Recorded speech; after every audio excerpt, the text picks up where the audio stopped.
The views and opinions expressed in Cold and Missing are exclusively those of the hosts. All parties mentioned are considered innocent until proven guilty in a court of law. Cold and Missing also contains adult themes and languages. Listener discretion is advised. I'm your host, Allie McLaughlin-Solkowski. And I'm your co-host, Eli Solkowski. And this is Cold and Missing, where we cover cold cases and missing person cases. Hello, everyone, and welcome back to Cold and Missing. I'm your host, Allie McLaughlin-Solkowski, and it will just be me this week. I wanted to just give a little note here at the top. So this week's episode and next week's episode are going to be related to each other. They take place in the same area.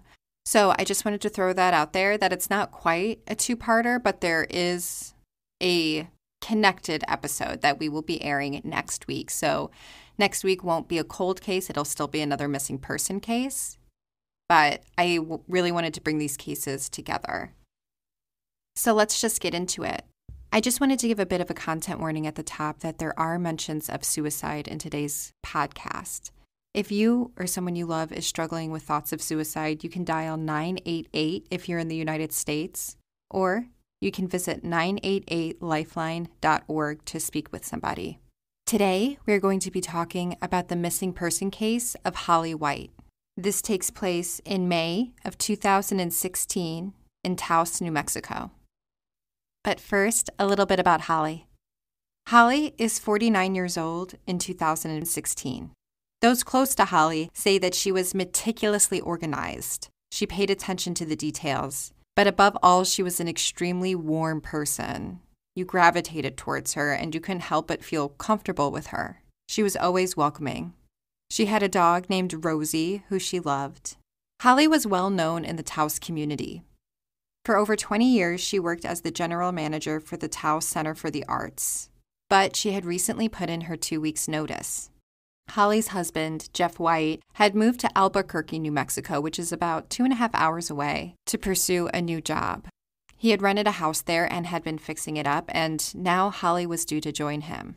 Holly was excited to move and to start this new chapter of her life. She already had an interview set up to be an office manager for a dentist there in Albuquerque, but mostly she was excited to be with her husband again and to live as a couple again.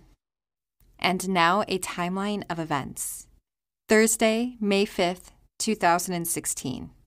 Holly works one of her final days at the Taos Center for the Arts. Her official last day would be next Friday, May 13th. Holly spent the day training her replacement as the general manager in the office. That evening, Holly texted with a friend around 9:20 p.m. and also texted with her best friend Cynthia to meet up the next morning for their daily morning walk. Holly stays up playing words with friends and chatting using the in-game communication until about 10:30 p.m. The next day, Friday, May 6th, 2016, Holly had made plans to meet with her friend Cynthia to go on their morning walk together in the Kit Carson Park area. This is something they had done together almost daily for nearly 8 years. They had a plan to take their morning walk and then meet up again later that day for Holly's going-away party due to her upcoming move to Albuquerque. When Holly didn't show up to their meeting spot, and after not answering phone calls or text messages, Cynthia decides to head over to her best friend's house. When Cynthia arrived at the house, she noticed that Holly's car was gone, but no one was answering the front door, and phone calls continued to go unanswered, so Cynthia let herself in using the spare key that she had been given. When Cynthia entered the home, Holly's dog Rosie greeted her at the door. Cynthia noticed that Holly's purse was near the front door. Holly took her purse everywhere with her. Even when they would meet up for their early morning walks, Holly would have her purse. Cynthia also found Holly's phone still charging next to the bed. The phone had a missed alarm on it. As if Holly had planned to get up for the morning walk, Cynthia makes her way over to the next-door neighbor, who was also the realtor that was helping Holly and Jeff sell their Taos home since they were making the official move to Albuquerque. Cynthia asked the neighbor if they have any idea where Holly might be. They did not. Neither Cynthia or the next-door neighbor had a phone number for Jeff, so they each called around to some folks who worked at the Taos Art Center to get his number and call him. When Holly's husband is reached in Albuquerque, he has no idea where Holly is at either and asks that Cynthia call the police. He immediately leaves and makes the 2.5-hour drive to Taos to help look for his wife. He had already planned to come back to Taos that day to join Holly at her going-away party. As Cynthia is waiting in the driveway for police to come, a member of the Taos Center calls Cynthia to let her know that Holly's car had been found. It was parked at the Rio Grande Gorge bridge. The keys were still in the vehicle, inside the cup holder. Cynthia immediately heads there and talks with a roadside vendor that said the car was already there when she arrived at 6:15 a.m. On the police side of things, the case is immediately handed off to the state police, and they launch a search of the gorge. Police also make note that there is some dried grass on the floor in front of the passenger seat of Holly's vehicle. Holly was known to keep her vehicle very tidy, so the presence of the grass was odd to those that knew her. So just a little bit of background around the Gorge Bridge. This is a beautiful space. If you just type this place into Google Maps and just take in the street view, it's really a breathtaking sight. It's a gorgeous area. Over the years, people have used this bridge to die by suicide.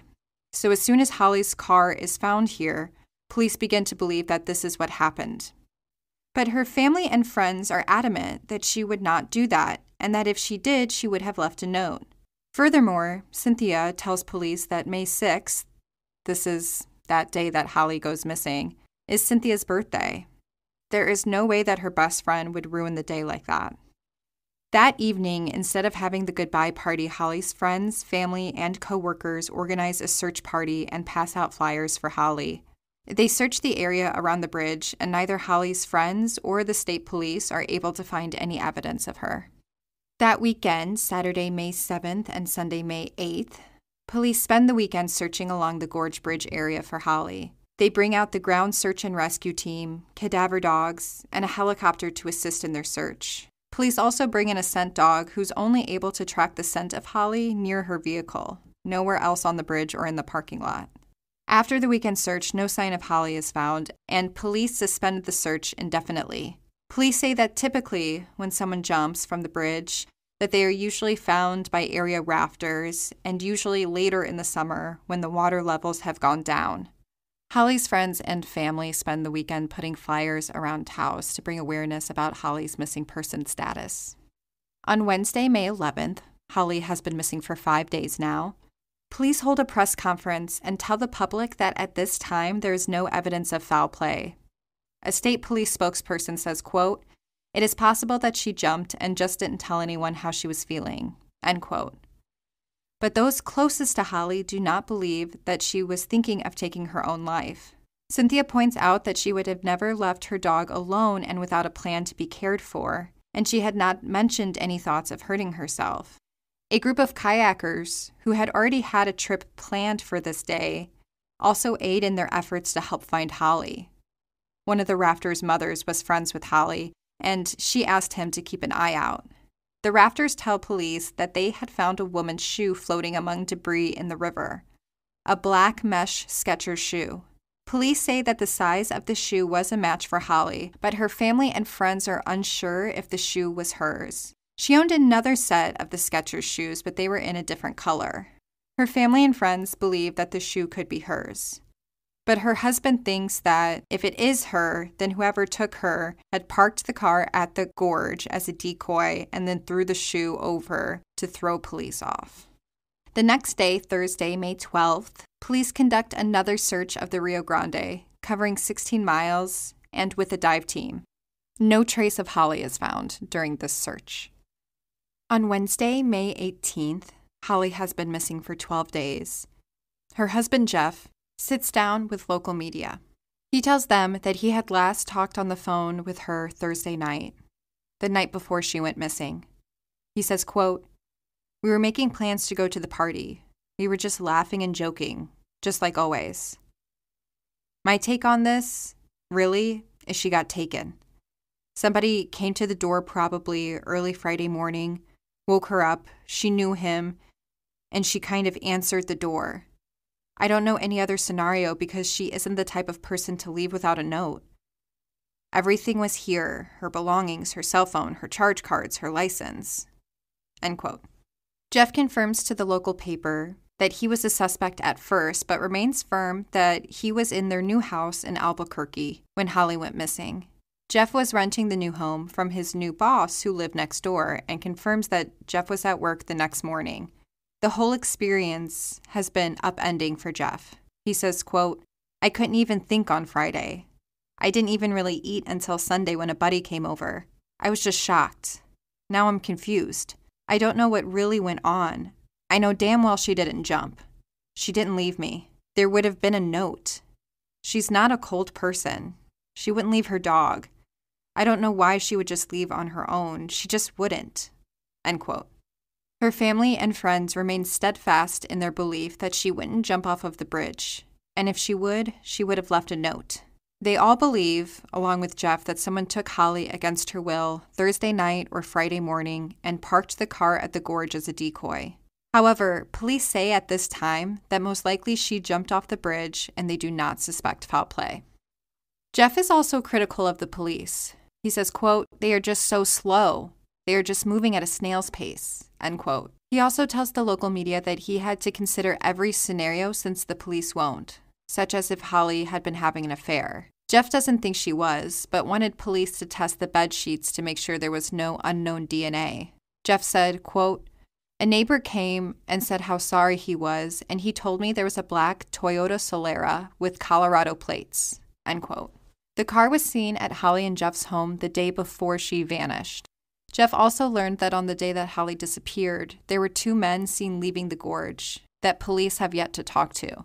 Jeff says, quote, "If she is down in the gorge, she didn't go by herself. She was pushed or something," end quote.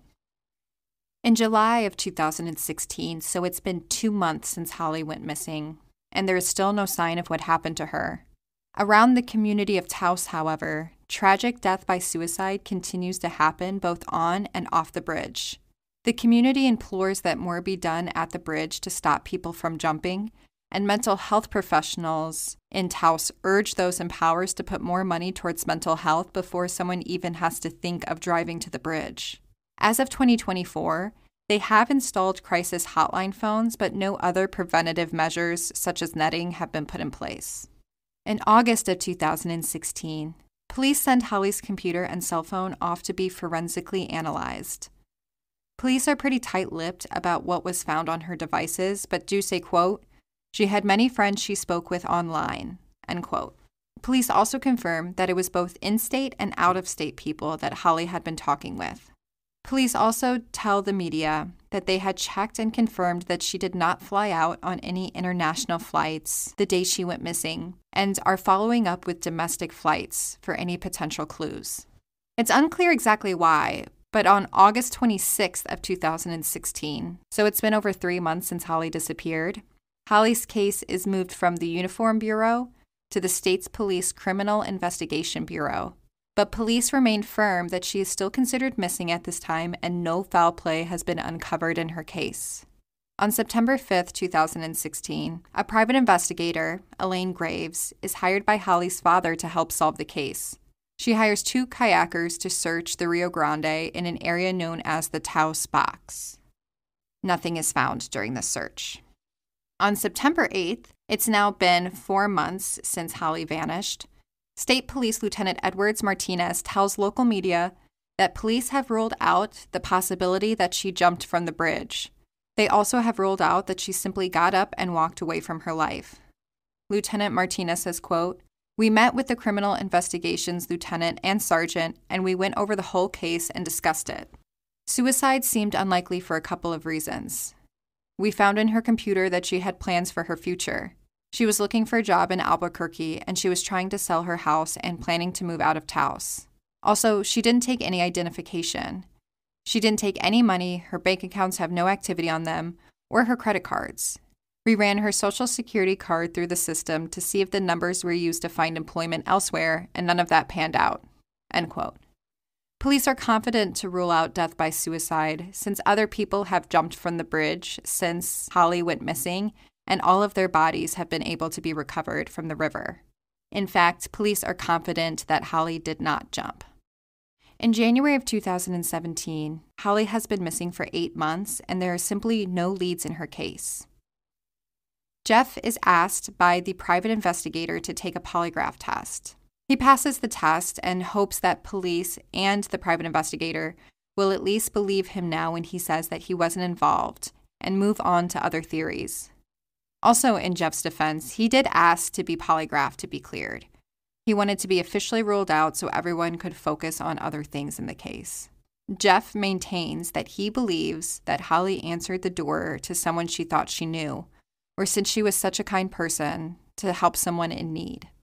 On May 5th, 2017, at the 1-year mark of Holly being missing, her family and the PI run a full-page ad in the Taos newspaper asking for more information and offering a $5,000 reward. The ad lists out some new details in the case and also outlines the great lengths that they have gone to try to uncover leads.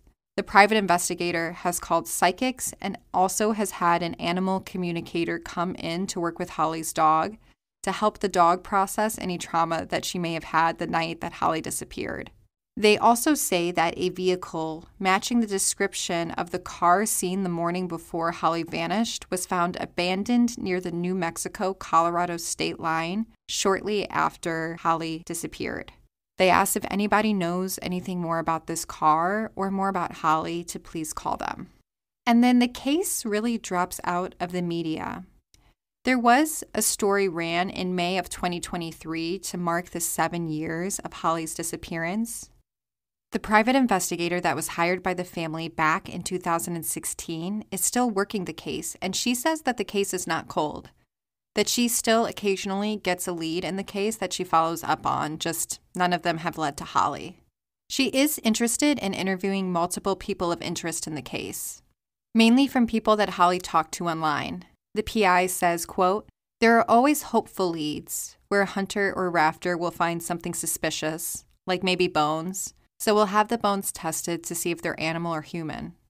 We have actually found both, but unfortunately, none have led to Holly. We found clothes in different areas we've checked on, no Holly. We've had lots of sightings that we've looked into, local and also in other states, and they've all ended up not being Holly," end quote. The PI still doesn't believe that Holly jumped from the bridge, and police have dismissed this as a theory. But she says, quote, "There have been 3 to 4 jumpers a year on that bridge since Holly disappeared in 2016. For each of those persons, you've had the sheriff's department, sometimes the state police, divers, rafters, drones, helicopters, people on foot recovering those bodies. 3 to 4 a year since 2016. So that's how many times people have been down there? A lot of times in the same area. To recover these bodies, it just seems like Holly's body or something would have been seen," end quote. But that is really the last update that I could find on Holly White. So if you know anything about the disappearance of Holly White in May of 2016, please call private investigator Elaine Graves at 575-613-3415. And the sources for the timeline today come from the Taos News and the Santa Fe New Mexican. So that is the missing person case of Holly White. Like I mentioned at the top of the show, this is a 2-parter, so just to lay a little bit of groundwork for next week. Next week's case will also take place near this bridge, the Taos River Gorge Bridge. I actually found this case researching next week's case, and I knew that I needed to start here for both of these stories to make sense with each other. So I needed to start with Holly's missing person case, and I was really shocked by this. I think it's really important to remember when you mull this case over is that both police and Holly's friends and families have said she didn't jump. She didn't jump off of that bridge. She didn't die by suicide. So that makes me think that, her car was parked there as a decoy. This bridge, as I kind of mentioned in the timeline, is unfortunately a little bit notorious for people jumping off of it. Not unlike the Golden Gate Bridge also has that same kind of history.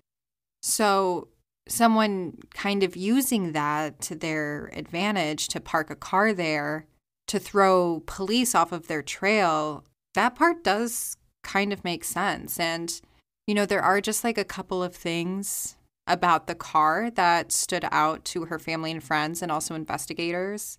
The mention of the grass on the floorboards in front of the passenger seat, people thought was really interesting, especially because we kind of know Holly's movement the day before she disappeared. So that Thursday, Friday is when she was reported missing. So we kind of know her movements, and nowhere in there does anybody talk about getting in her car and sitting in the passenger seat where maybe they would track grass in. I would be curious to know if anybody had sat in her car that week at all. And if they had, was there grass there? Usually if a car is very neat, you'll kind of notice if there's dirt on one floorboard. So that was something that stood out to family and friends. And then also, I just thought the detail of the keys being in the cup holder, not necessarily in the ignition, was interesting. I don't really have any big speculative things on what that might mean, but to me, it's just when you drive a car, you park it, you go to get out of it, you kind of naturally turn it off and pull the keys out of the ignition. So it almost seems like, an afterthought that somebody said, and then put them in the cup holder. You could argue that maybe Holly would do that if she didn't plan on coming back to the car at all. But as her family and friends have said from the beginning, and as police later also said, they do not believe she jumped off of that bridge. I was reading in all of these articles, and it mentions that the Taos search and rescue team that work in these instances where somebody does die by suicide from jumping off of the bridge, when they know for certain that that is what has happened, they have recovered the body almost 100% of the time. So they really know what they're doing. And they know the terrain really well. And the rafters in the area, they talk about knowing the river really well. Where you kind of get hung up on things where somebody could get stuck. And so they also volunteer their time and search the river. And nothing is found of Holly's. There is that shoe, which I have a lot of questions about. It's never really answered if it is Holly's or not. We know that she did have that shoe in a different color in her closet. Some people, when they really like something, they'll buy it in multiple colors if that's available to them. I don't know if Holly was that kind of person. Nobody mentions that as a support to this. And nobody seems to pull out a photograph of her wearing the color shoe that they found, the black mesh Skechers shoe that they found in the river. A detail I did find interesting that was reported by the rafters who found the shoe is that they said the shoe wasn't sun bleached at all. They mentioned that, they're out on the river a lot. They've seen a lot of shoes, and ones that have been out there for a while, you can usually tell, there's sun bleach to them. But this one didn't have any, which led them to think that it hadn't been there for that long. So that is interesting. But again, it's not ever really confirmed if that is Holly's shoe. In the future for this case, I really hope that there are some big resources put towards searching for Holly. Her family has obviously been doing so much of that legwork, and also via her private investigator has been doing a lot of that work over the years of searching for signs of Holly, searching for clues.